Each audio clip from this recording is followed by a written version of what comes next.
আসসালামু আলাইকুম, কেমন আছেন সবাই? আজকে আমি যে ম্যাথটা করব ওটা হচ্ছে লাভ ক্ষতি নিয়ে। কারণ এই ম্যাথগুলো আমাদের সচরাচর পরীক্ষায় এসে থাকে, ব্যাংক পরীক্ষায়, সব পরীক্ষায় আসে। হ্যাঁ, যেমন প্রশ্ন হচ্ছে 500 টাকায় বিক্রয় করায় 25% লাভ হলো, তাহলে ক্রয় মূল্য কত? তাহলে আমাদেরকে ক্রয় মূল্য কত এটা বের করতে বলছে। তাহলে 25% লাভ হয়েছে, তাহলে 25% লাভে তাহলে আমরা ক্রয় মূল্যটা কি বলতে পারি? 100 টাকা বলতে পারি।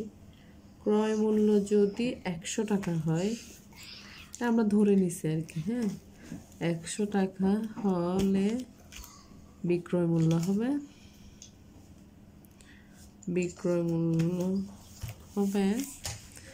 100 প্লাস 25% লাভ হয়েছে, তাহলে কত?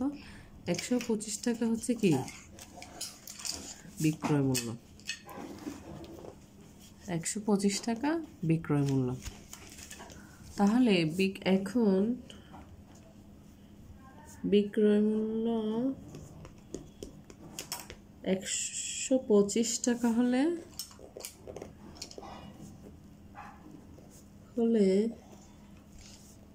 ক্রয় মূল্য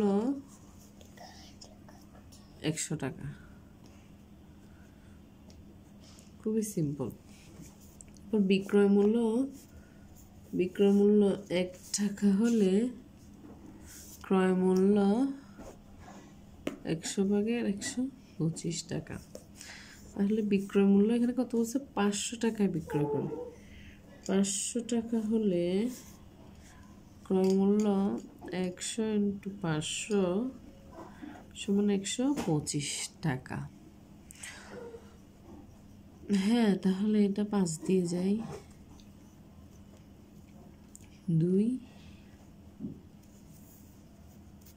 25, তারপর এটা হচ্ছে 100, 4 25 100, তাহলে কত? 400 টাকা। তাহলে ক্রয় মূল্য কত? 400 টাকা। তাহলে ক্রয় মূল্য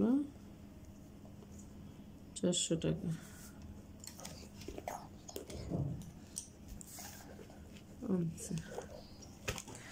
থ্যাংক ইউ গাইস, আসসালামু আলাইকুম।